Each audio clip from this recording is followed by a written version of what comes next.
Hello, everybody, and welcome to the stream. This is the Toxic Masculinity Appreciation stream, but you all know it for right now as the Reacher Watch Party. So, welcome. I am your host, the Reina Creole, and I have my co host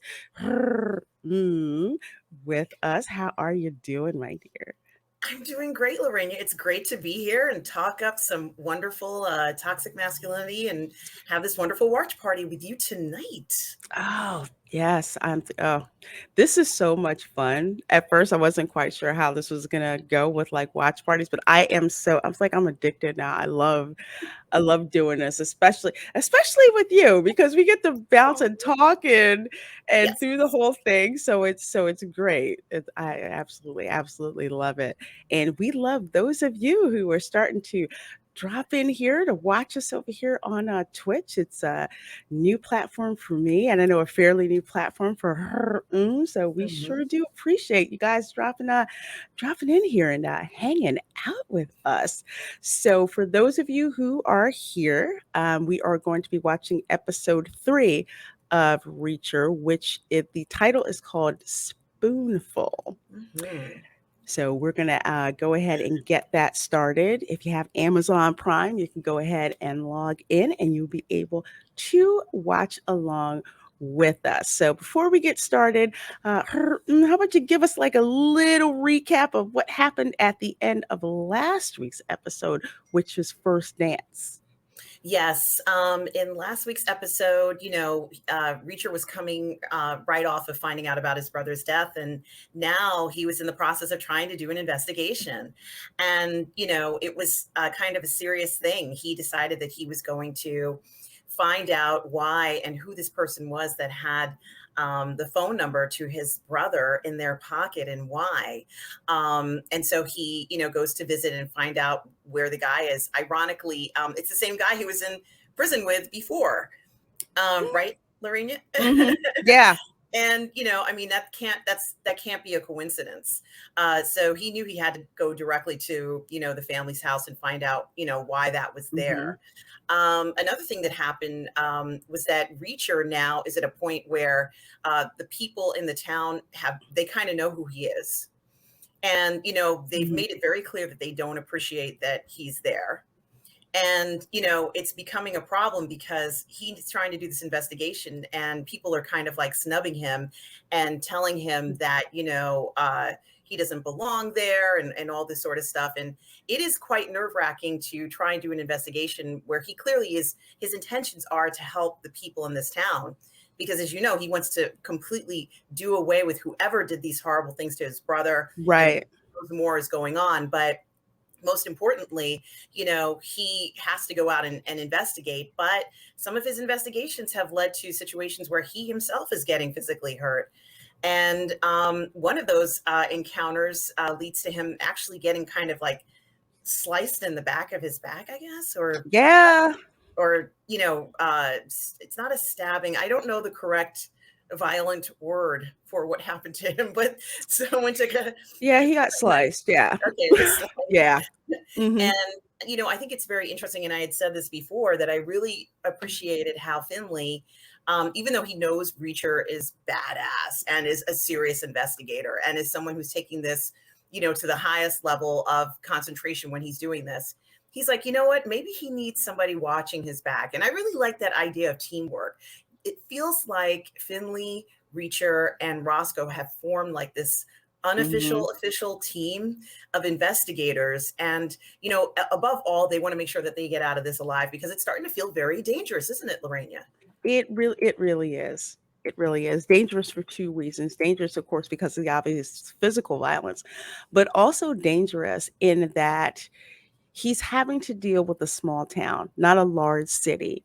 And in a small town, people can be extremely secretive because they're being protective and they're not exactly willing to talk to, outsiders very much. So it's kind of like on two fronts, which ratchets up a lot of the tension. Actually, it's like it's one thing to go to a big city where it's just like, yeah, I'll snitch on so and so and whatever. And in a small town, it's like we don't know we don't know who you are, and we don't know what you want, and we really don't trust you, and you haven't given us a reason to actually trust you. So, you know, good luck with your investigation. We're not helping. We also learn a lot more about Reacher as a young boy while he was with his family, going from military base to military base all over the world, Yes. and how it seems like he has a history of standing up for the underdog. Mhm.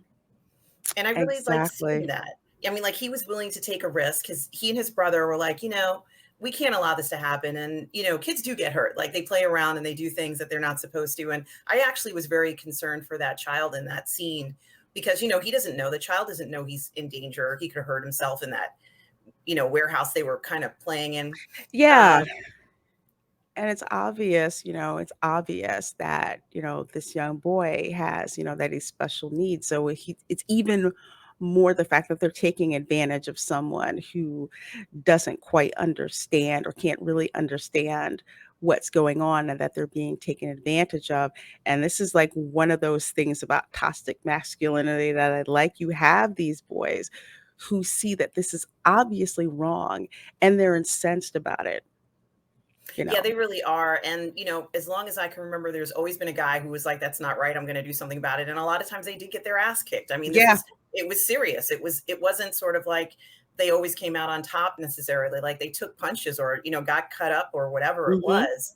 And, and they do it again. Like they would intervene, no questions asked. And I think that that's probably the average man out there who would do that. So, you know, Exactly. you don't have to be like a 6'2" reacher style guy to intervene and to do what's right. And, we've seen a Mhm. lot of that. I've seen a lot of that through the years. And I was grateful for it, although I was terrified, but but Mhm. grateful for it. And then Absolutely. we see another scene, Lorena, where and during their investigation, Roscoe and Reacher kind of get stranded in Alabama, and they have to spend the night in this hotel. And you know, oh my God, it's so good. The thing that Yeah. stood out to me was the fact that he was such a perfect gentleman and she looked fantastic. Like she looks so good. I mean, she wears a uniform, but she looks good in the uniform too. But it's nice to kind of see her kind of dressed, like she's going out for an ordinary night or whatever, and she looks Yeah. fantastic. Just kinda You know, dressed down, looks like a civilian, isn't afraid to actually look like a woman, number 1. So, yes, I really like yes. that. Yeah. And that's how we are. Like we'll be in our underwear and a t-shirt. Like this is us. This is the truth. Mhm. It's This is there's no me. other yeah, there's no other way of putting around it. It's like that's how we are. We're at home. And he Mhm. was such a gentleman with her. But the most shocking thing, of course, at the end of the last episode was the fact that by the time she gets home with Reacher, she finds out that somebody has broken into her home, and it quite possibly could have been those guys who nailed the other police guy to the wall. Yeah, They with wanted to come in the there. Yeah, Tyvek I'm boots and sorry. all that stuff and the yeah, I call it the clean suits because that's Yeah. what I'm used to, that's what I'm seeing.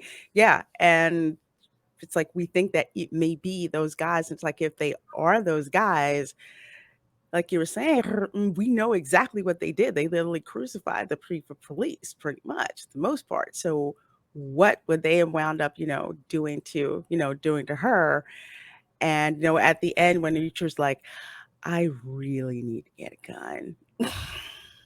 Yeah, Mhm. he does. And this is at a point where it's a critical, it's like, how they have like in the military when people are in more dangerous situations than normal and they get Mhm. danger close pay, I think is what it's called. Mhm. It's getting to this level of where she can't even go home without worrying about whether someone has broken into her home and Mhm. is waiting for her to get home, because presumably had she gone home that night, she'd be dead. Yeah, no doubt about it. No doubt about it. Ugh.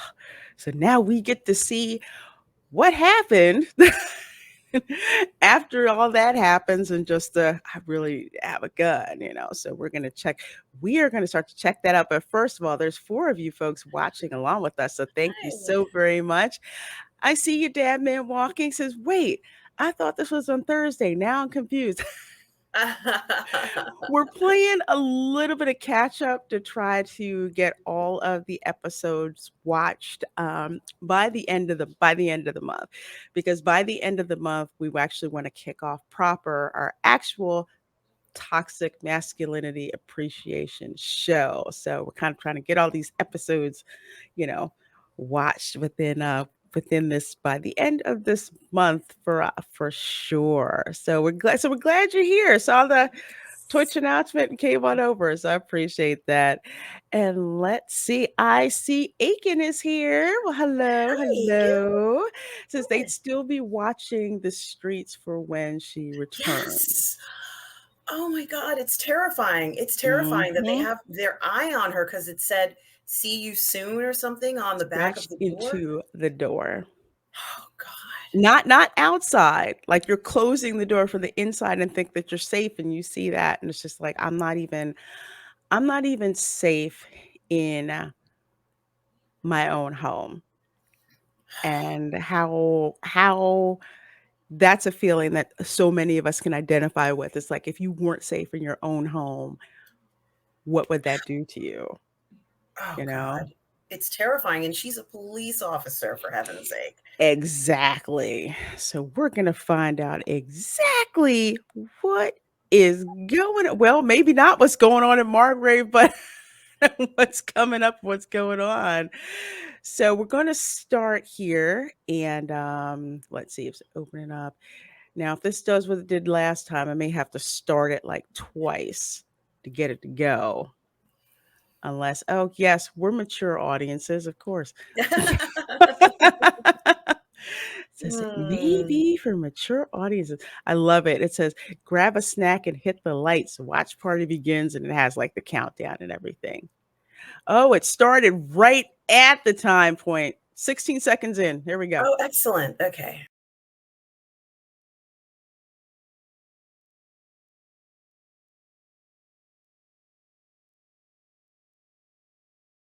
So basically, what she told him is that she had the same credentials, except, she didn't score too well on the psych exam. And she says, you want a gun? Here, I'll get you a gun. Well, And oh, I'm sorry, go sorry. ahead. The psych exam is one of the hardest parts of to become either a police officer or a criminal I investigator, can't isn't believe it? she shot this thing outside. That is, and I have to say, that is a huge handgun. It's huge. It looks That very heavy. is that it's not a 1911. I don't think that it is. But apparently, and I'm forgetting the guy's name, the one that she went to live with after what had happened with her parents, he's the one who gave it to her. Oh, yes, the other police officer. Yes. So Yes. she's like, "Reacher, don't make me regret giving this to you." And sure enough, as soon as he gets outside, which is true, don't touch again, you haven't fired. Now, I didn't know that, so now I know, just in case it ever comes up. Mhm. I've often actually seen people do that, and I've wondered why they do that. And I guess that's the reason, is to just test it out, make sure Yeah, it you usually fires check the correctly. chamber, see how it fires, because if it's got massive kickback, to compensate for it. Or if it doesn't, basically you know how to handle when it fires. So, Okay. one of those We're things. learning. This is great. I'm learning about this Yes. Yes. stuff. I'm a little annoyed it started so far in, but Well, what's the time count now, if you don't mind me asking, oh, Lorraine? no problem. We're at like 3 minutes and 42 seconds. Excellent. Okay. Mhm. This is all Twitch's fault, y'all.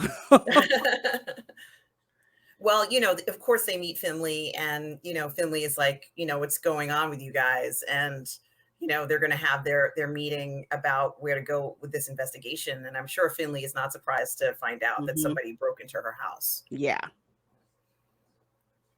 But this poor medical examiner He kid is is he is so wet behind the ears.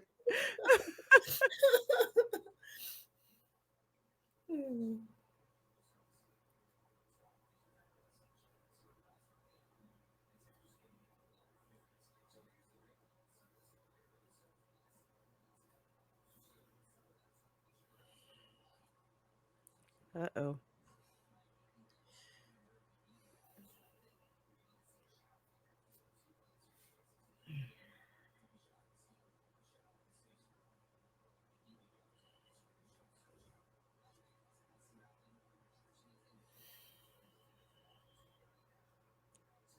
Yeah, she's real upset.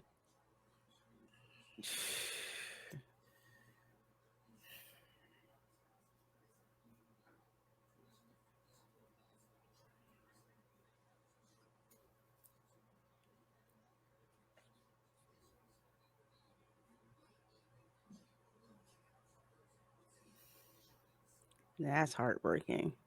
It is. She clearly cared about Joe. Yeah.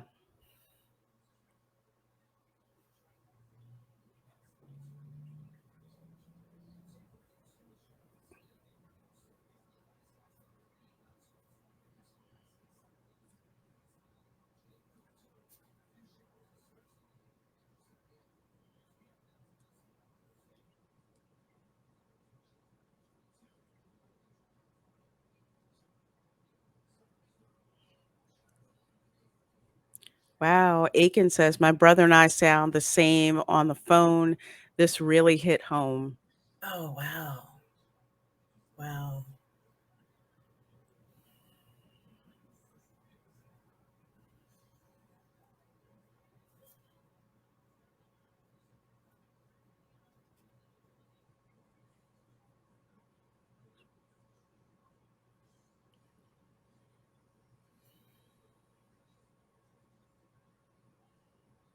Hmm.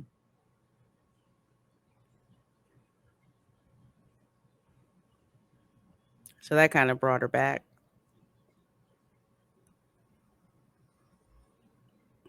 Well, this is a huge clue that we've gotten during this right here. Hmm.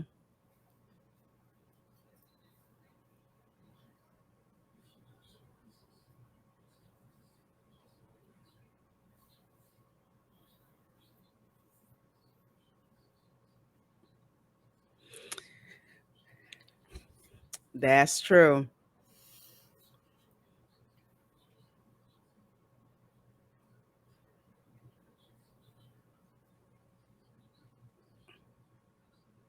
Yeah, I believe him. Hmm. I trust his instincts.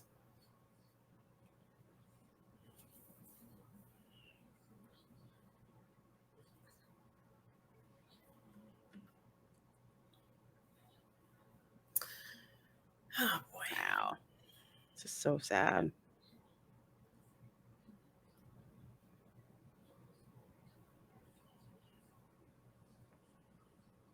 I wonder how he knew his brother was into counterfeiting. I guess maybe it was something that he had talked to his brother about. You know. He could, yeah, he could have. And also, something that's not as well known about the Secret Service is that counterfeiting really is one of the big things that they're involved in. I remember I read Dan Bongino's book because he used to be a Secret Service agent, and his first assignment had to deal with counterfeiting. Hmm. But it's interesting. Everyone pretty much knows the Secret Service for them being the bodyguards of the president, but that's something else that they're involved in too. Hmm.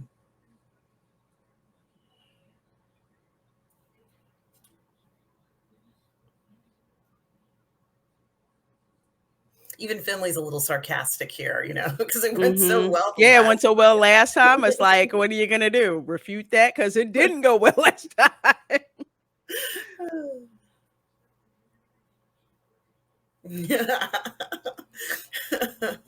Yeah, exactly. No. Hmm.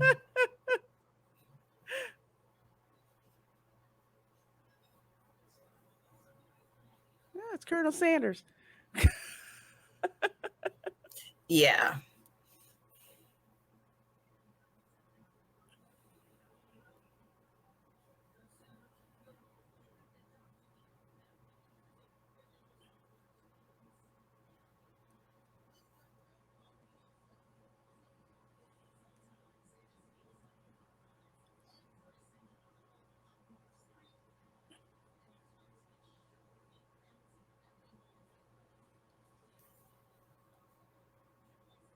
Mhm.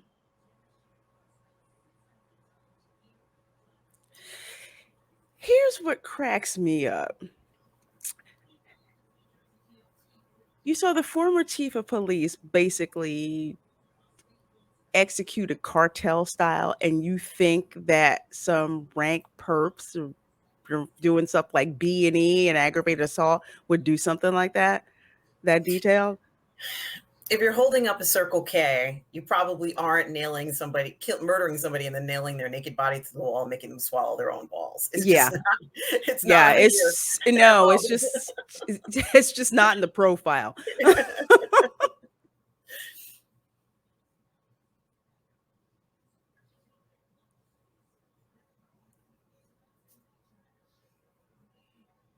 I'm kind of glad that they kept him out of the loop of,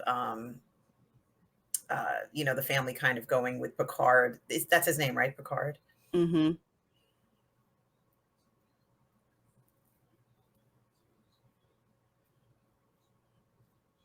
Because he knows a little bit more from the Mhm. beginning when Reacher came into the precinct and noticed his eyebrows raise in a Yeah. funny way.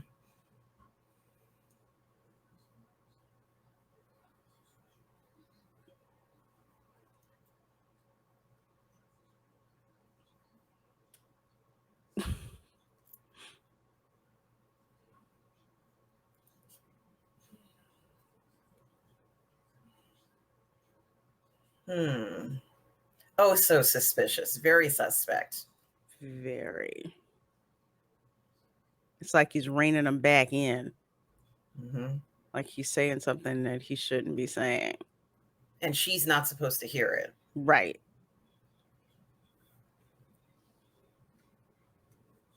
So this is the prison guard's house, right? Yes. I think it's Sharpley or something. Spivey. Spivey. Thank you. Yeah.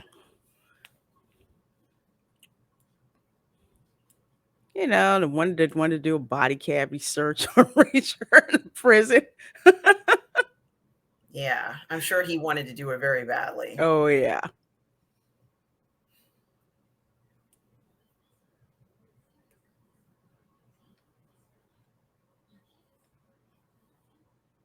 Hmm. Nosy neighbors.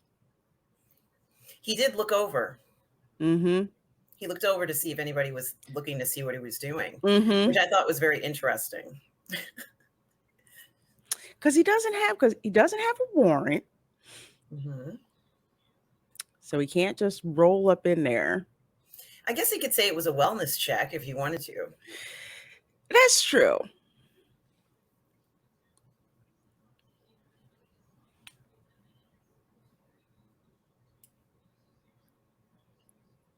Ooh, what drugs is he taking?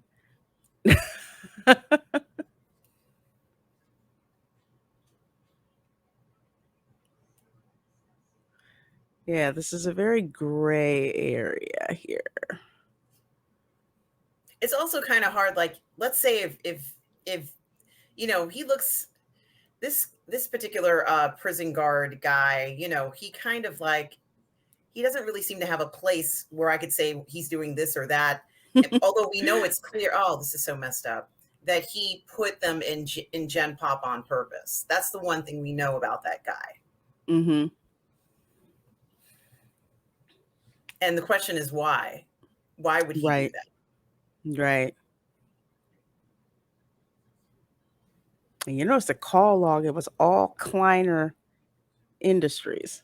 Hmm.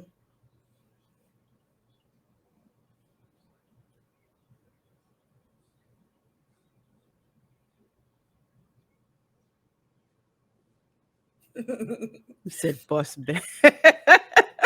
The bench with the numbers for the lawyer. Injured at work. Hmm. Injury attorneys. Mm-hmm. Slip and fall lawyer. Hmm.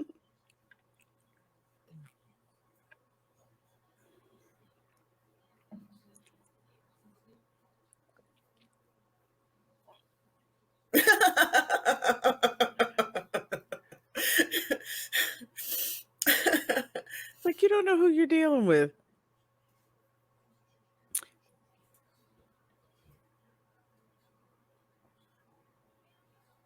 He's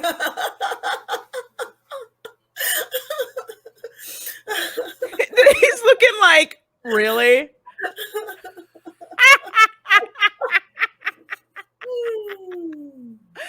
Oh my gosh, that's so funny. Notice how fast he did that, though. What is it? He did that. Printing under duress. Uh-huh. Oh. And he asked him to staple it too. He likes it collated. He likes it done a That certain just way. adds insult. Staple it too.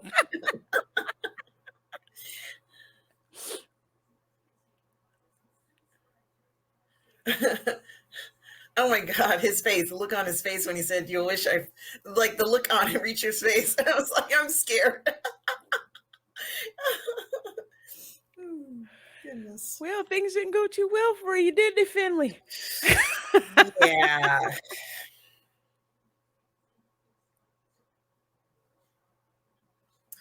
Yeah. But he's in a suit. Come on.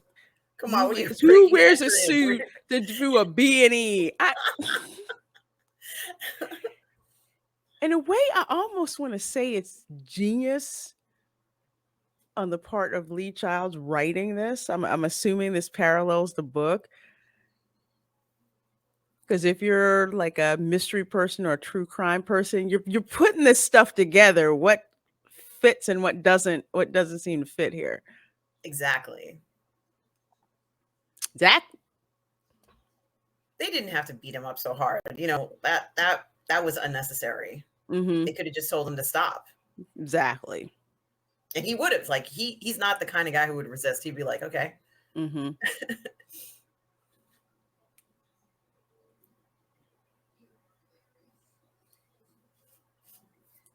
Now it looks like a different precinct, right, Lorena? That's a different. Yes, that is a different. Yeah, that is a different precinct.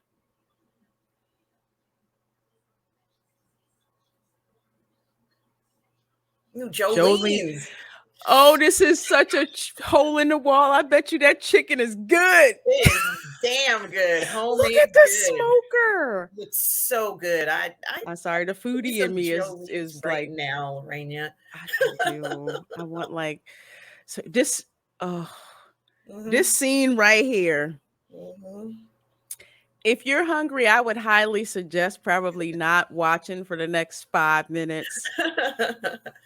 Here we go. This is so country. Mm-hmm. Mm. Oh, he got some peaches. Or someone got peaches. He hasn't gotten a peach pie, but.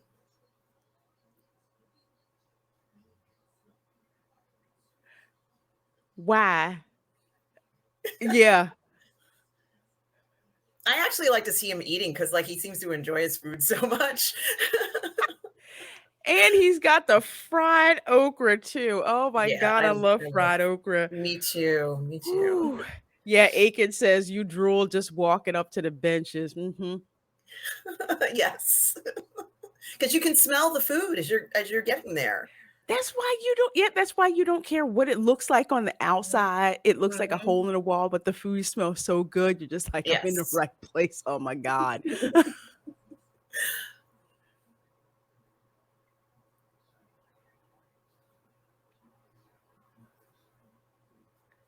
She would have steamed the okra for him if he wanted. Oh yeah, absolutely. I love how he's eating just like, you know what? This is the best stuff ever.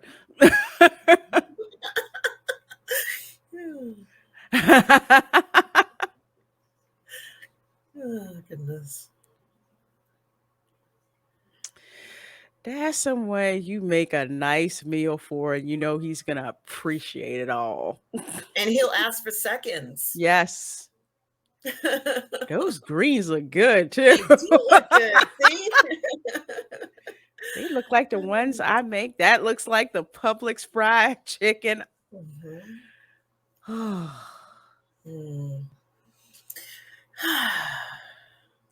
So he believes Spivey could be in danger. Yeah.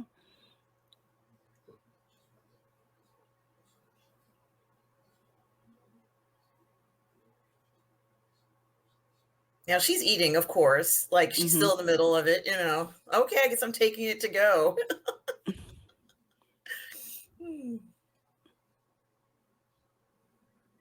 Mm, yeah. Yeah. I'm taking my sandwich. Mm.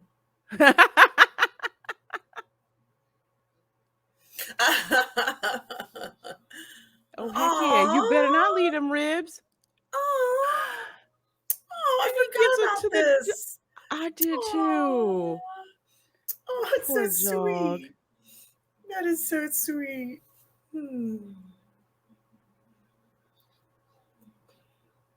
Oh, look at how emaciated he is. Just so tiny. Once again, like if someone is just randomly giving your dog water and food, what's the problem? Thank God that this is happening if you don't want to take care of it. Like, why would you resist this? It's weird.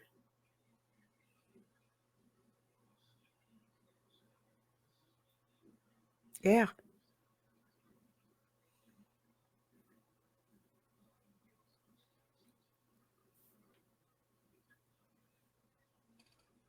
Okay, but I'm gonna give the dog the rest of these ribs though. Aw. Just the fact that he was just like, I just need to go back and check on that dog. It was very thoughtful. Yeah. I don't really like how this, I know it's a business property, but I don't really, because there are so many properties like that in our area that look like this. And they all look the Hmm. same, like after a while, you're like, oh, this is whatever number or something lane, and there Hmm. could be 50 of them and they all look the same on the outside. And I'm like, okay. It's like, which one is it? Yes. Well, that's odd. Very strange.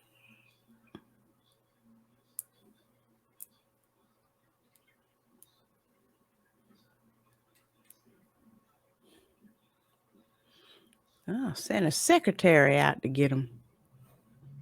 Make sure you don't take your eyes off of him. I'm sure that's what he told her. Make Hmm. sure he doesn't stray around. You don't want him snooping around here. Those So, mounted heads are impressive. I mean, yeah, they're not cheap. that's some, yeah, that's some big game hunting going on there. Yeah.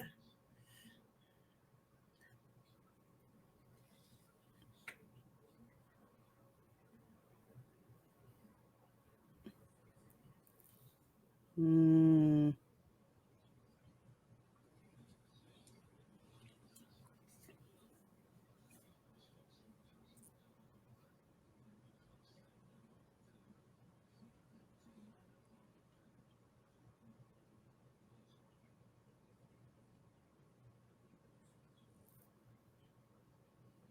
mm,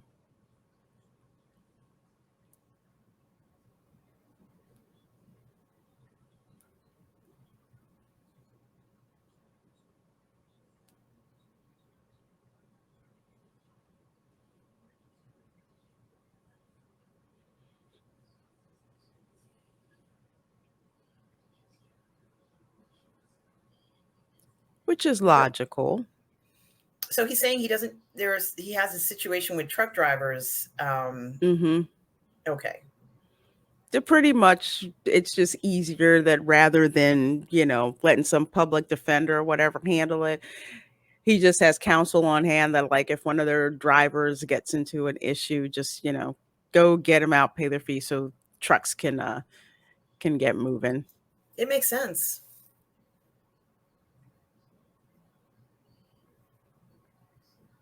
Well,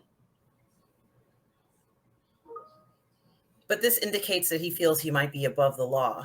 exactly. Like if I just send enough of my attorneys in there, make things smoother for me and keep stuff moving. He's not a very benevolent benefactor, is he?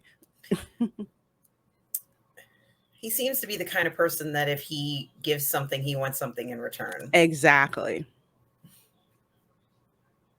Ooh, fancy education. You're fancy. I've heard people say that sometimes. Oh, fancy, and I'm like, okay.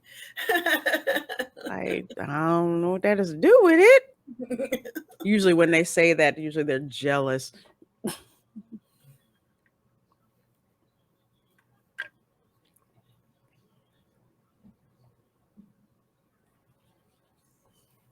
Hmm.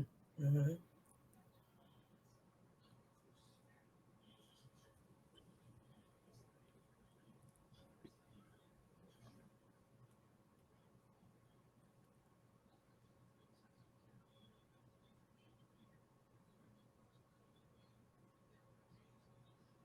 Who are you?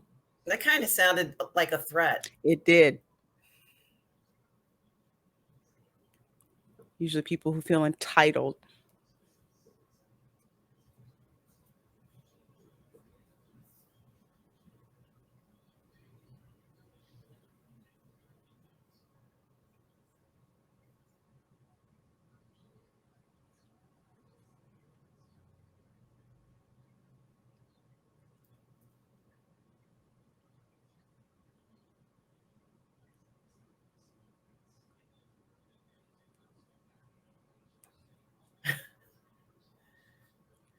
Wait, I thought he wasn't supposed to. Richard can't barely keep it together. Well, I don't think Kleiner was expecting that kind of a response. No, he was expecting, oh, yes, sir, we won't do that. I'm sorry to bother you, sir. Sorry to bother you. He basically said, I don't care who you are. Don't tell me what to do.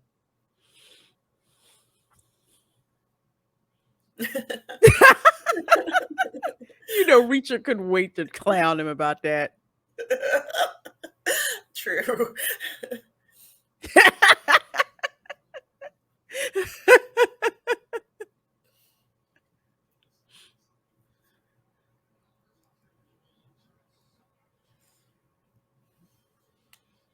Yes, he is.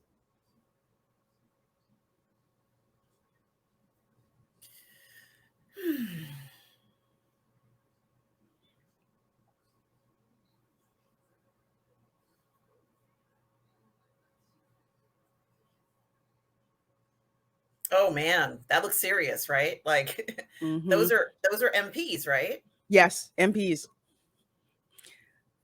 Or as some of my military people used to say, military pricks. Oh gosh.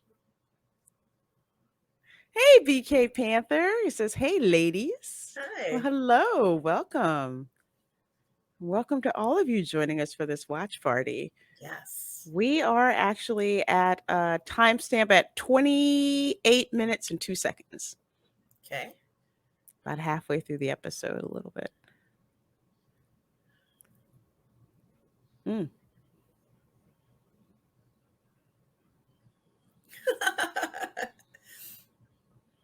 He's like, why is my brother taking the fall for me? Mhm.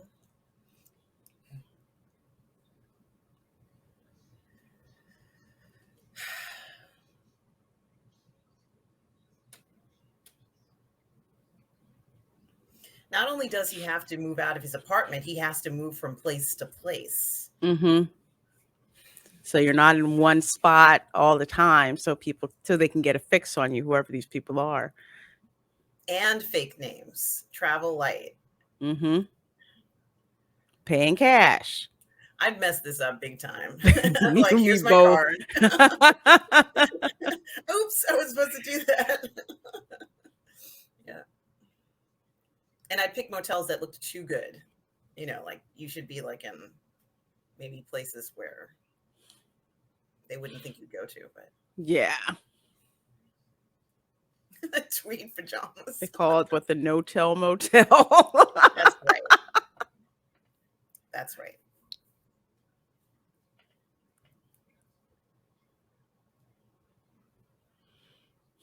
Yeah, Aiken, leave the suit. I think Finley might melt if he takes his suit off.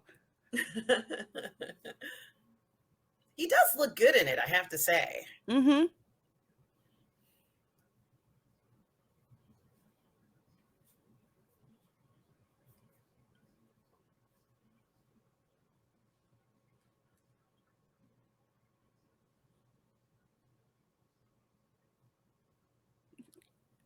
That's his This is his home. wait a minute, that's his place.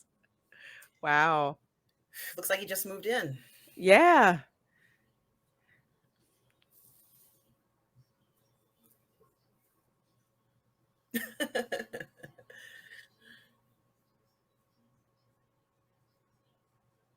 I get Lethal Weapon vibes when I look at Finley with the shoulder Mhm. holster on. Looks like Yeah. Murtaugh. Yeah. Yeah. That's a very good observation. She went in the refrigerator and got a snack. I like that.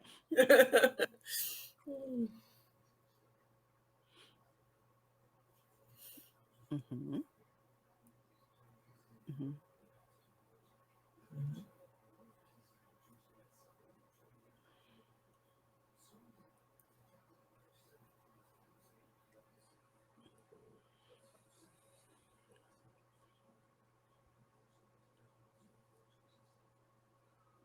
Mhm. Oh, yeah, that's true. That's right. That was the bar that he was going to meet him at, right? Mhm.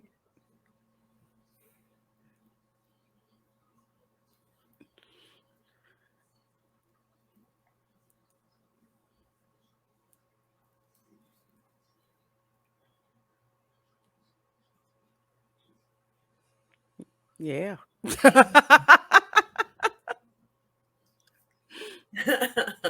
I love how Reacher said, "You two smell like cop." Gas and such. Who the fuck are Uh-oh. you? This sounds like a jealous boyfriend kind of alter thing. Or a guy who wants to be your boyfriend stands no chance, but he's Yeah, but he's still hanging around like, "Maybe there's a chance if I just keep showing up." Even though, they're flirting with getting slapped with a restraining order, they just don't seem to care. but I have a feeling that there's been a lot more intimidation. We're just seeing it as, as watching the show. But I have a Mhm. feeling a lot of people in the town have been intimidated like this in some way or another. Mhm.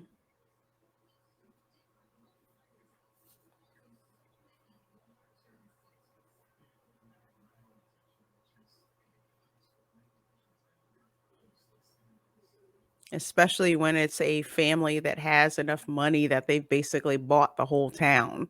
Mhm. Right. He don't care, you're just thirsty. And he wants her to stay quiet, if she sees anything or Mhm. just not even follow up on leads, any stuff like that. Exactly. Is that a low down dirty shame? Isn't it? He's That's going what to it the local sounds like. Are these Shame. like Yes, it is.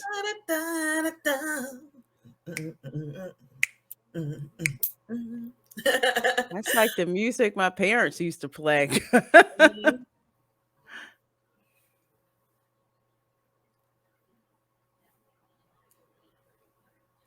Now he fits right in with that sort of outfit Oh, there. yeah. Like this country club, the shooting club, or whatever it is. Mhm. They're expecting you to kind of come in proper clothing. So Yeah. No one would really think twice. mhm. They just pretty much like, "Oh, you're really hitting, you're really formal." Yes.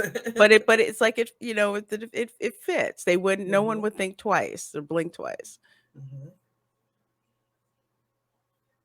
He's like, "You look like you need a drink." Yeah. Shooting things. Now, are they shooting it? Is it skeeter They're shooting? Yeah, they're skeet shooting. Okay. Mhm. I've never done that at night. Like I didn't know people did that at night. I didn't either. To me, it seemed like a day thing.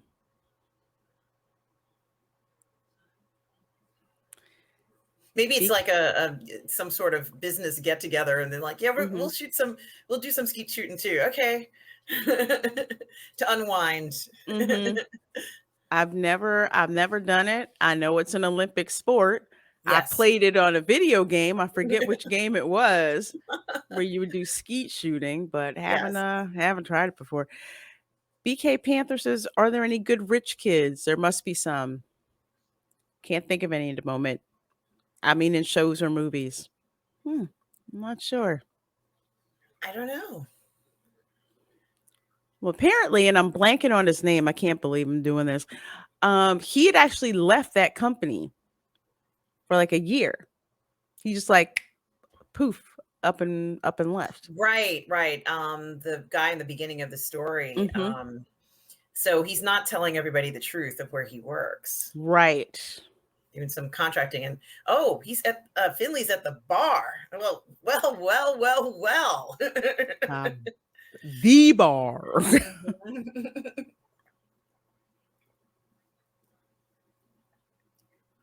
Now that is another working professional. Hmm. So, oh, here she oh, she I'ma come talk to oh, you. I'ma close this distance here. hold my spot. Hmm.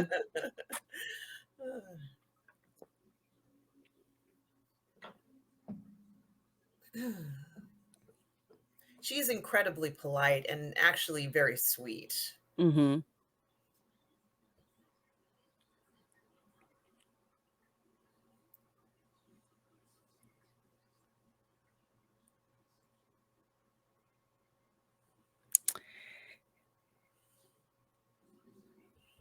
And she also has style. I like her earrings. I like her jewelry. Hmm. Her hair looks good. She's got, her suit on. It's after work, but she is on it.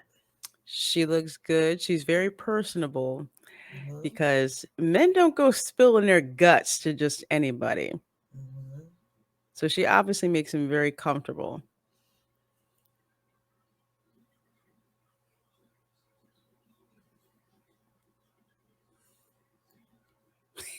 He's trying.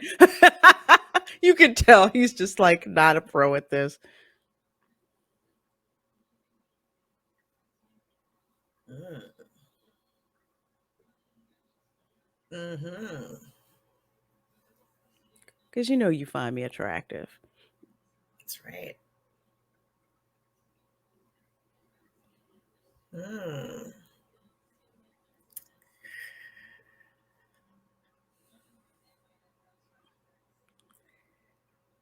Yeah.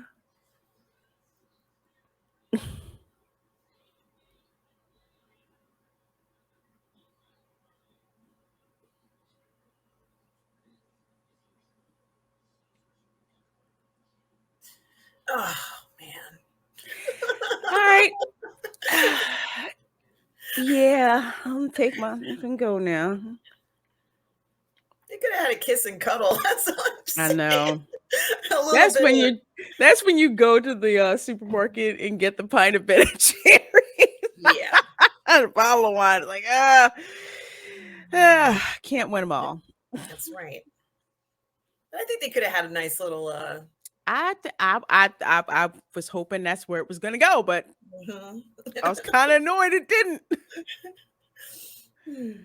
Oh gosh, this is a typical honky tonk bar. Looks very frequented. Yes.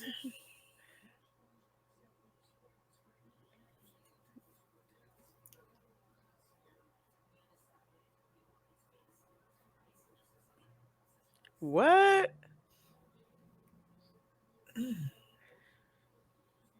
Mm.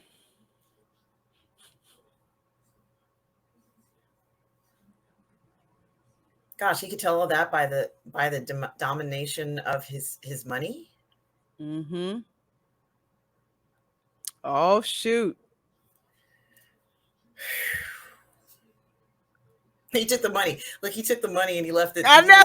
He said, "I've done my job." Shoot. He took it and left.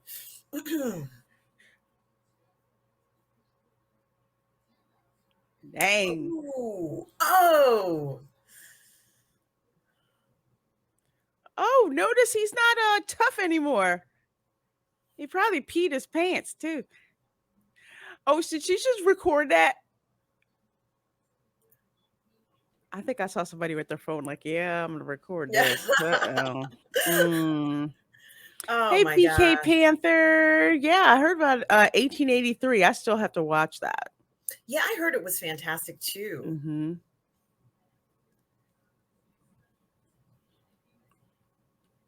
Glad you're back home, Dad Man Walking. Welcome back. Okay, he's going back in. He's just rolling up in there. Yeah, step over you.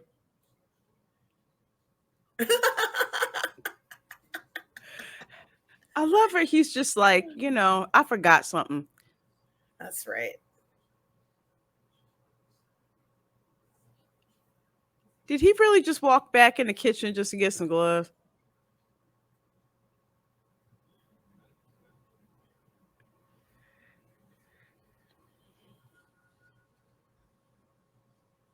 Interesting. Very. Okay, so he's being followed. Oh, okay. He's anticipating something. It's all about the anticipation, isn't it? Are you going to have to put those gloves on to drive? You're going to be used for something. Yeah. It's like, why did he go back for a pair of gloves? Mm-hmm. Hmm.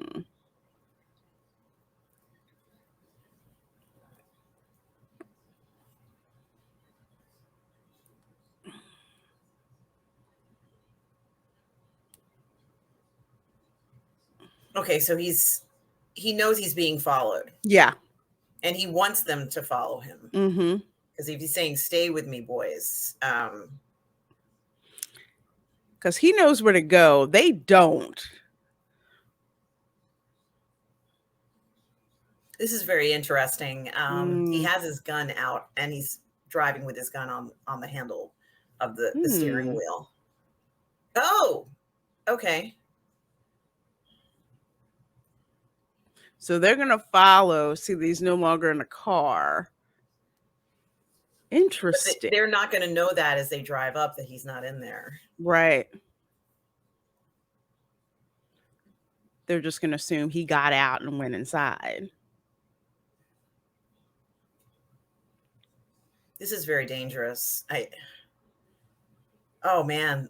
Now they're holding it like with the flashlight and the gun like police officers do. Mm-hmm. My arms would get tired.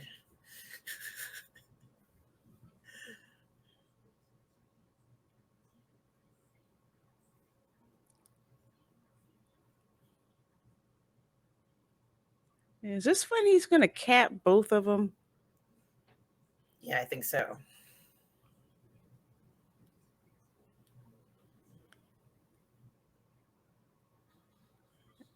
Yeah, they've either had police or military training to do that. They would have had me already. Like I'd be dead. I knew it. They did not suspect somebody to come up to the back. Yep, No. pick your shells up. But you know something? That's the difference is that, if they were properly trained, one guy they would have been back to back, right, Lorena? Mm-hmm. That's true. One to look out. Wow, he hit him center mass too. Well, yeah. And that is a Okay. powerful gun. It's a powerful handgun. You're not going to get up after getting shot by that Mhm. thing. I know someone can tell me, like in the comments. I think, oh, there's Spivey. Yep. Dang. He has been found. Hello to you too. Oh man, already, Lorena? Oh, I know it doesn't damn. last long. I can't believe it. But somebody needs to tell me in the chat just which firearm he had. Yeah, that's a good question. And Was it yeah, I have no idea. oh It's a handgun, shoot. right? It's a Yeah, handgun. it's a semi-automatic. Mhm. I'm thinking it's I can't say for sure. I feel kind of stupid to say it's in 1911, but it's definitely powerful. Would it say let me look it up. So I was Let me look trying it to up. look it up. See if it says it somewhere. Desert Eagle, that's what it is. Oh, It's a dead. Thank you, BK Panther. I knew it was thank you. something that because I know there's some military folks who for like a 1911, but that was the other one, a Desert Eagle 50, yes, 50 cal. He can do a 50 cal like that, not have it kick back. He's strong enough for that. So Yeah, I can't. absolutely BK Panther. It suits a guy his size because Mhm. when I test fired a 45, the kickback, it just didn't work for me because like I had to like hold it under my arm and hold it at the same time. So 40 cal was as high up as I could go and feel that I could actually control the firearm, but like a 45, that would take serious practice to use a 45. That's why when you see a lot of female cops, they'll usually have their shooting arm supported with like the upper one like this to help compensate for the kickback. So if you have like say a Ah, 22, you're not going to have that much of a kickback. But the higher the caliber of the firearm, the stronger you have to grip like that. That's like always how I have to shoot. It's just one of those things because like with women your wrist strength is not as strong as like a man, so you have to compensate for that yeah, for that kickback. Yeah, dad, man, that 45 is loud too. I fired one. I'm like, oh, I don't know about that. Test fired it. Yep, test fired it. I did. Test fired a 45, 1911. It was a Glock 45. That's what it was. I said, nah, I can't deal with this one. So I went with the Springfield because it felt like a natural extension of of my hand. So that's what I like. That's what I liked it. So yeah. And I gotta get back to the gun range because shoot, that's fun. Man, well, God. a lot going on, a lot of exposition in this particular episode. There was a lot. I mean, we were coming off of that, almost deadly encounter with Roscoe. And, not only is she not able to go home and be safe, but now Finley can't go home and be safe. The three of them can't stay in a place for too long. And, even though this guy who they think is their main suspect, Mm-hmm. you know, uh, I can't remember his name now, but, and they visited him. Roscoe's still she's a little apprehensive about it, and so is Finley. They're not that convinced that this guy is behind, let's say, I guess, the killings, more or less, right? But we know he's throwing in a lot of cash to the town, and he feels like the town owes him something. And what he's asking in return, at least from what it seems, is just pretty much loyalty to a fault, Mm-hmm. but it seems clear from what Finley said that the guy is talking to police officers even and trying to influence them there. Like, it's really disturbing. Very like with the let's say was it the second or the third? No, I think it was the second. Yeah, it was the second episode, I believe. Was it like they're all starting to run together? I'm trying to remember. Okay, so when the newly self-appointed chief of police, and he's Yes. trying to calm the crowd, and they're basically, coming after him, and he's, very contentious. Then, Kleiner gets up there to talk. All of a sudden, his body language changes completely. Like, oh yes, by all means, go here and talk to everybody. It totally changes. So it makes me wonder, instead of you saying, hey, you may think you own this town because you put so much money in here, but I'm the chief of police. What I say goes. That would have been different.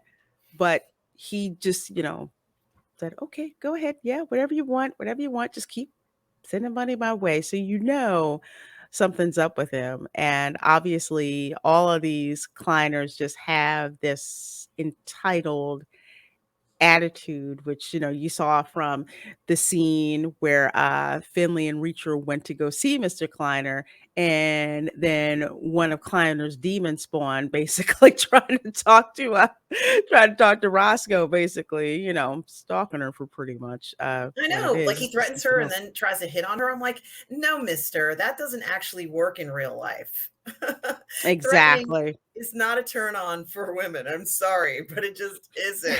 That is what we call some low T, low testosterone move that you gotta Yeah. stalk some chick. There's a difference between kinda showing up, "How you doing? Have a nice day," stuff like that, and basically trying to be your shadow and Yeah, not knowing how to he take could no have for an gone answer. up to her and said, "Is this Reacher guy on the up and up?" Or like I could see a conversation happening like that. Like, "Are you sure you're comfortable, hanging around with a guy who has been arrested for murder?" All these sorts of like he could have played that role and not been such a jerk I know. towards her. He really sounded like he was threatening her as well. With what he was saying. So I didn't like that either. And he doesn't care that she's a police officer. That's the worst part. Exactly. No respect for the badge, no respect, for what is a profession that is very atypical for a woman to be in. And I think that perhaps there are a lot of people who were watching the episode and knew why he went and got those gloves. But Lorena, I had no idea why he needed those gloves. I wouldn't. I'm like, why does he? Why does I he didn't go in the either. car and then look in the rear view wind mirror, go back into the club, get gloves, come? I'm like, this. Why? Yeah. It made no sense. I'm like, dude, you were already in the car. Like you're saying, he knows he's being followed. And he goes back in the bar with the attitude of kind of like, oh, I think, I forgot my keys or something like that. Goes in the kitchen, gets gloves, and comes back. It's just like, why the frick do you need? Why do you? It doesn't make sense. And then, of course, later on, after he basically, murks the other two guys, then he puts the gloves on to basically make sure he doesn't leave any fingerprints. Like, oh, okay, wow, he was actually planning that far ahead. That, well, one, reconfirms that yes, he truly is an operator, and two, the fact that that's how you saw that playing out. So it's like planning for you know, all outcomes, and it's like, man, Well, BK Panther is saying, I didn't know what he took from the kitchen, but even if I did, I don't think he would have gone the next level to do what he did. Yeah. I was not expecting that. Oh my I God. was not expecting that. He just basically murked both of them.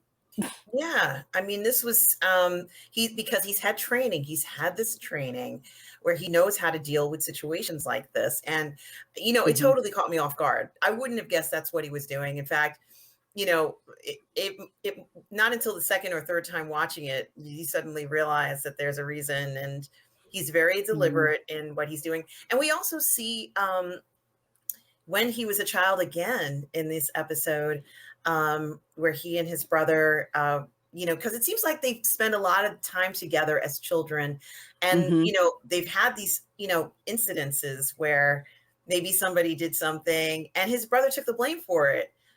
And, I found that to be something like his brother cares about him so much. He's like, I don't want my brother to get in trouble for this. Yeah. He's like, I'm going to take the blame for this because I care about my brother. And, Mhm. I have a feeling that his brother must have been like the most incredible person to do things like that. And seems like they had a great relationship too. It seems like they did, especially when he's telling them, "Don't cry." He's like, "What?" And he's like, it's not like it's a suggestion. It's like it's an order because I'm the older brother. I need to protect you. He's just like, "Don't you dare let them see you." You know, cry because of that. Probably because he's like, "Oh my god, I'm gonna get in trouble. My life's gonna be over," and all of that, even though I did the right thing. And kind of like his brother saying, "Yes, you did the right thing. So I'm gonna protect the fact that you did the right thing. And I'm willing to take the fall for this, but you have to play your part too. And your part is you don't cry. You don't let them see. You don't let them see that part of, that kind of weakness. So I thought it was cool when they bring up the evidence bag and they're like, which one of you boys did? And he's like, yeah, it fits. It must be me. The Man, way he and frames it, it's just like, what are you gonna say? My brother did it? My youngest brother did it? No. right. This And is that was, you're right, Lorena. That was done. He did it very deliberately so that it could take any doubt away from who, was going to take the blame for what would happen mhm. in that time. And he's remembering all these things about his brother, that made their relationship very special. And I love seeing that sort of stuff. Them growing up and having to deal with a lot of difficult situations, but dealing with them as the best way that they could. Right. Exactly. Exactly. Let's see. Hold on. Dadman Walking says, "Oh yeah, that guy that plays Teal really plays a great, good old Southern boy until the man with the money bag speak." Exactly. That's why I keep calling him Colonel Sanders. It's like he has. That's one of the things that I have to give Lee Child's credit. The fact that he's British and he can write a Southern town so well. It's just it adds to the authenticity. So it's absolutely awesome. Yeah, I'm hungry for some Jolene's right now. That I am too. I really am, especially since I still need dinner. BK Panther says this show has the guys stay guys and ladies stay ladies, although assertive ladies, and I like it. LOL. Yes, Absolutely. that wonderful working professional woman. I happen to be a working professional woman, so I understand. You too, Lorraine, I'm guessing, is a Hmm. working professional woman. Hmm. We understand this, and I love how they're portraying professional women in this story. She's not afraid to go up to Finley, who's looks like a really nice guy. He looks like a super sweet guy. And she's like, Hmm. I've got to find out a little bit more about this man who's spinning his wedding ring on the bar. Like, why would he take it off? And so she's probably perplexed. I think she knows he's having some difficulty. She knows that. And, Hmm. she wants to get to know him better. But I'm sure she sized him up and looked at him very carefully. And she'll get a word around town who this man is eventually, I suspect, if things work out. Yeah, because I could see why she did that. It's like, what married man would actually take their wedding ring off and do that? So it's kind of like, okay, I guess he's not married, but the same thing, she was too. It's kind of like, okay, so why'd you go and do that? But nevertheless, she actually went and and did that, and even more impressive when basically he shot her down. It's kind of like, okay, all right, well, that was the risk that I took. So I just need to just suck it up and and, Yeah. and all of that. But she wasn't mean about it. She Nope. wasn't bitchy about it. She wasn't condescending about it. It's just Yeah. kind of like, okay. Mhm. Okay. And good luck with your life. Mhm. Oh, Let's God. see. Aiken says Reacher also said in episode 2 he is going to take them all out for killing his brother. Yes, Yeah, he and I did think say he that. needs to. I totally support it. I think that somebody has to do something. There was no reason for his brother to get killed. This was really just it was Mhm. an execution from the way it Yes. was described. That was just such a cruel thing to do to his brother. He didn't deserve that. He's on the right side of the law. This is just totally unacceptable, and Mhm. something does need to be done. He's right. He has to follow this through to the end. And somehow we know he will, don't Oh, we? absolutely. We are flipping, counting on it. We are absolutely counting on it. Yeah, and the actor playing Tio may have been the sheriff in My Cousin Vinny. I love that Yeah, movie. Oh my gosh. I love My yeah. Cousin Vinny. That movie was absolutely, Mhm, absolutely hysterical. I mhm. loved it. Oh, but yeah. I mean, we also learned that, his brother, obviously works in counterfeiting, and Mhm. that he, has a person that he works with in his department, or, let's say in a separate department, who knew the work he was doing, and that he's building actually a pretty big case, and, this is actually kind of a big deal now. Very much a big deal. To the point where Joe didn't feel like he could trust anybody. with this, which makes you think that whatever it was, it went some places that it's like I can't even, something that he saw or something that he was aware of. It's just like I can't, I can't let this get out because there's certain people I don't trust. And that's when they called, and I'm forgetting her name. I'm so bad, but so bad with names. The woman at the State Yeah, Department, or woman at the State Department, with the Secret Service, and right? she calls, the phone, and she's just like, Joe, and it's like, no, it's not. This is his brother, and and he tells her, that that he's dead, that Joe's dead, and basically letting her know that's like he kept this a secret. He kept this a secret for the reason, and just her face when she's like, we can't trust the Secret Service. And Yeah. that's the thing. It's like you can't trust the very people, and to kind of give a little bit of exposition to this. If you're working in the Secret Service, you've got some kind of level of security clearance. And that's not something that's just handed out, just given out. So it's a very small group of people that have this small group of knowledge. And you find out you can't trust those people, something's up. And yeah, and you're right, Dan Man Walking. This tells us that it's something much bigger than this little small Georgia, Georgia town that's good that's going on. And even, the woman who they were talking to, it's very obvious how affected that she was. And it seems much more than just a person, than just a professional relationship. There's something personal that's going on there, that she feels a loss like that, to the point where she's just like, I really can't talk about this, until Finley, who, to his credit, which shows he can be personable when he wants to be, is just like, you're the only lead that we have, and Joe died for this. So we really, really need your help. Basically, Joe died in my town, and I really need your help with solving, with helping to solve his murder. So that was something else, especially when Jack tells her, no digital copies. I know that really freaked me out. I thought to myself, wait a minute, he's even afraid to send stuff via email. This is Yes. so yeah, that was an eye opener, or a wake up call that this is getting pretty serious. And Hmm. um, trust no one. Trust no one. Yes. Basically, trust no one, which is which Gosh, is which is crazy.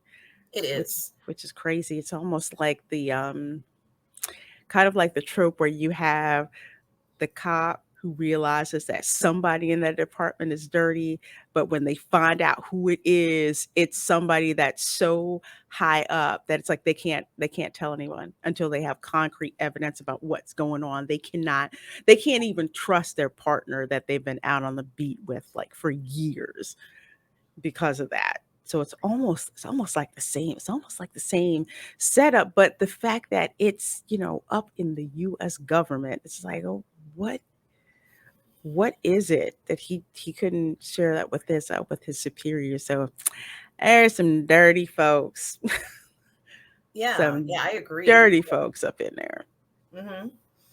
And then it ended so abruptly, Lorena. I thought it was going to keep going.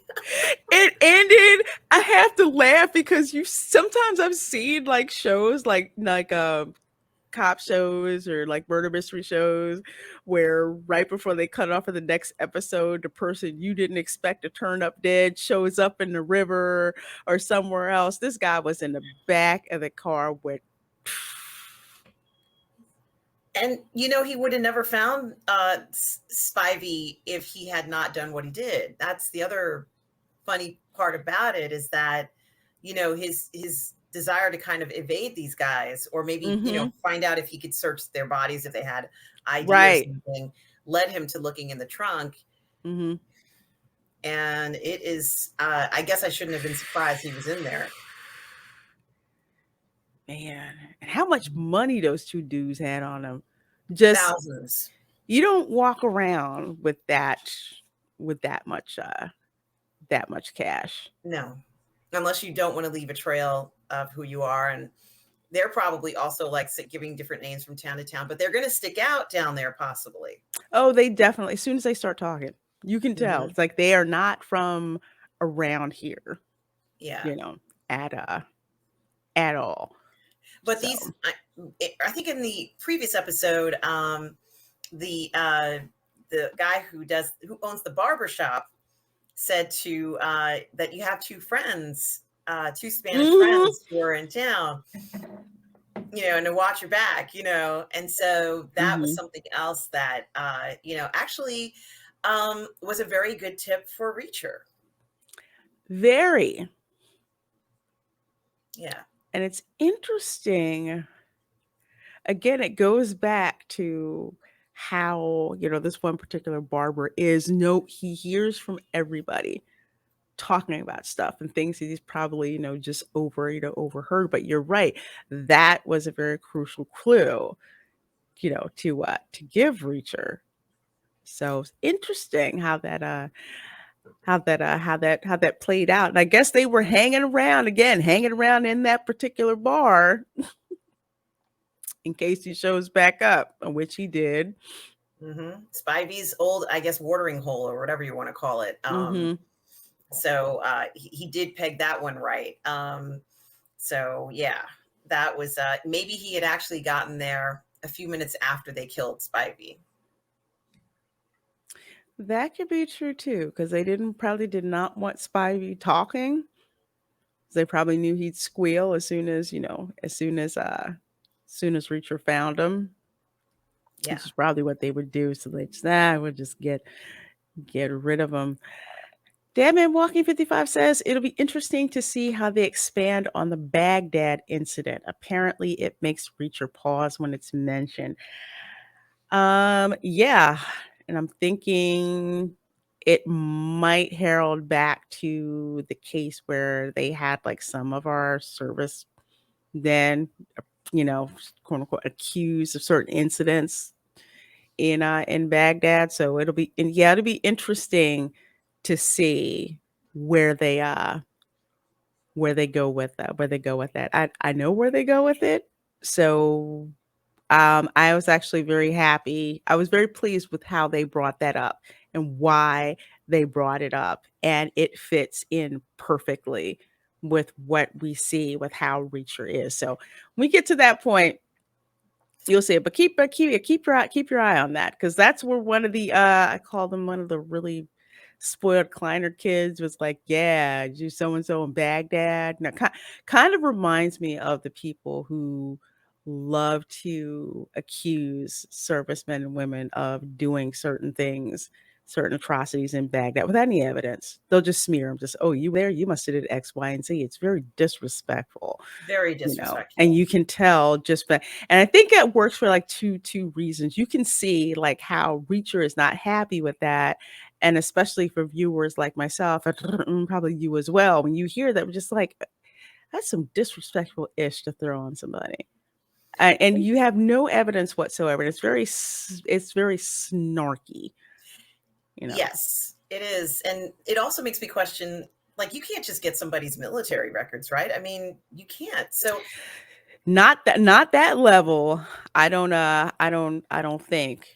not operators. You can't get No, operators' you military can't get you records. can't get operators. So it could have been something that they got, like, say, out of the LA, out of the LA slimes or New York compost, Hmm. places like that. Like, this is, their version, of the truth. Because I don't think you can get all the deep and dirty details about someone's military record outside of, where they served and if they were discharged honorably or dishonorably or stuff like that, not specific details of certain incidents. I don't think so. Like we're saying, especially if you're an operator, you're not getting that. Yeah, they keep a lot of those records sealed, don't they? Like, because Yes, they're kind of could be potential information that share that it's supposed to be classified or something. So exactly. exactly. So you're not getting it unless you got that kind of clearance to get And it. and they'll never tell you. You're not they're not gonna, like, tell you what happened, so that's, Mm-mm. No, no. Take it as somebody who's had a security clearance. There's certain stuff you're not going to be able to find out about me. Unless you have certain clearances to do, to do that. It was funny because once I was coming back from overseas, I was in had Washington D.C. of all places. Freaking can't stand that airport. I think I Is it was I Dulles at or, Dulles? Yeah, I was at Reagan? Dulles Airport.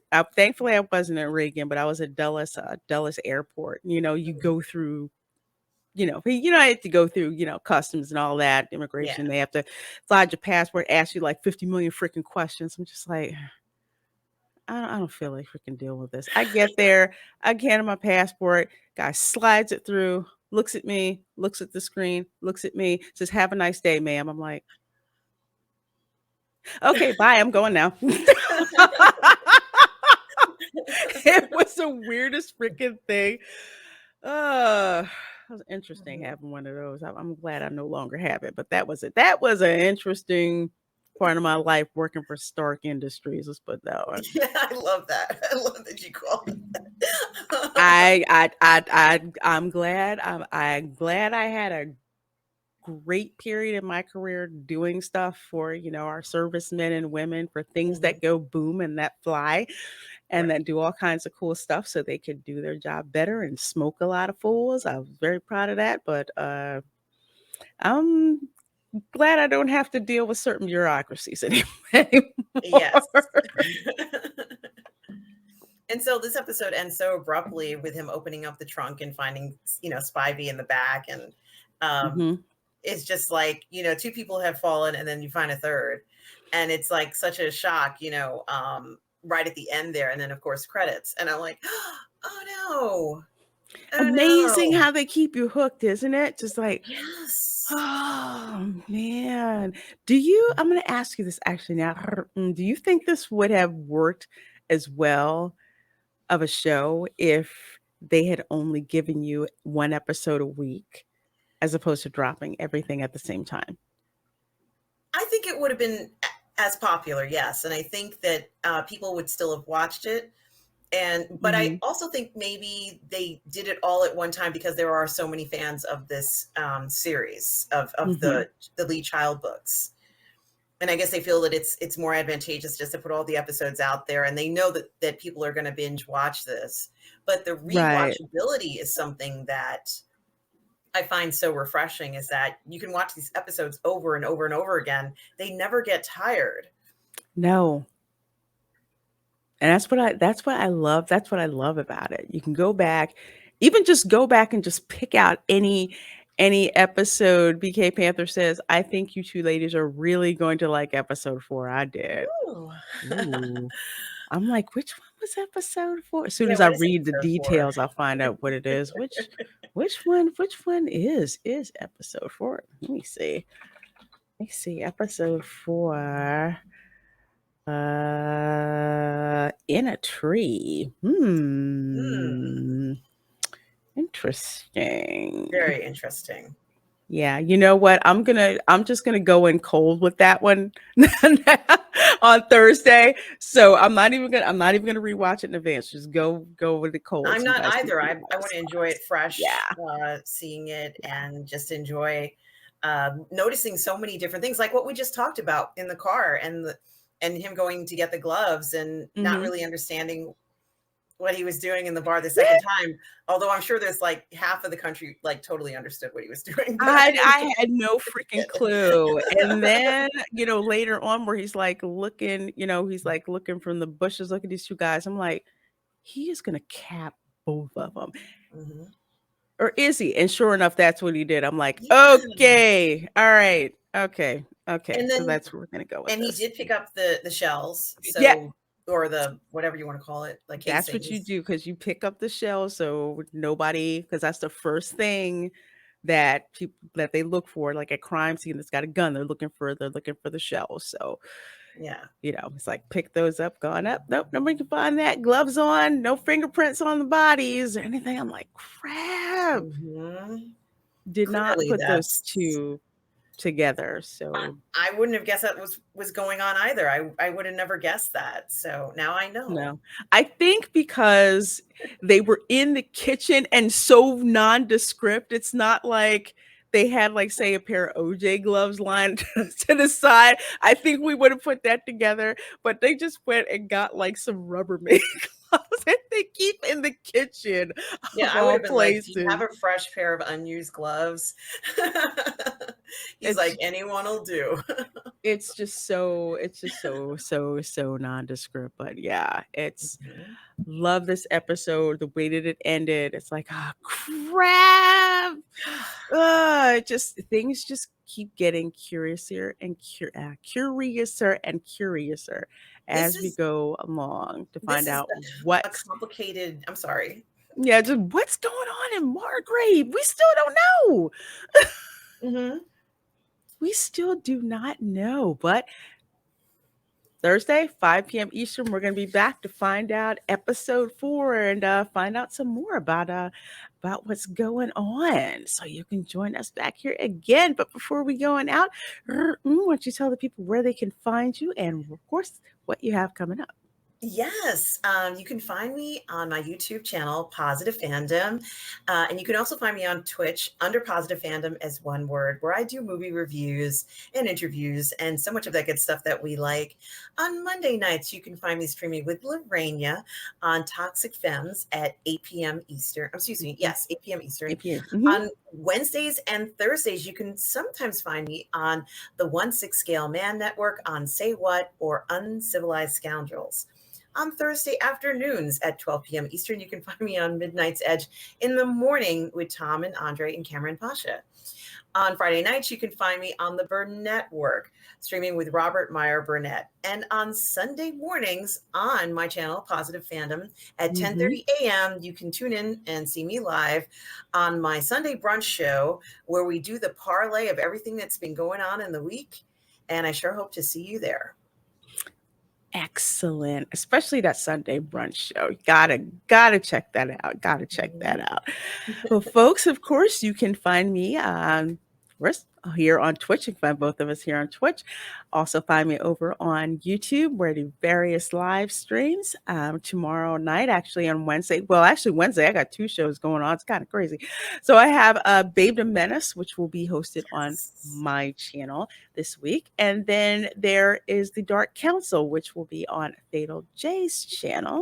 Of course, Thursday, 5 p.m. Eastern. You can find us here episode 4. Mhm. Friday at 12 noon for my lunch table show, a comic skate artist Zevius will be my guest, and he's going to be talking about the cool music video animation that he did for Zuby Music. So please do come and check that out. And of course, Saturday, theme park stream to be announced. Just watch Twitter. Just watch Twitter or make sure that your notifications are enabled on YouTube and you will find out about that. So, folks, thank you so very much for hanging out with us here on Twitch. We sure do appreciate it. And Thursday, we'll catch up to see what else is going on in Margrave. So, with that said, folks, we will see you next time.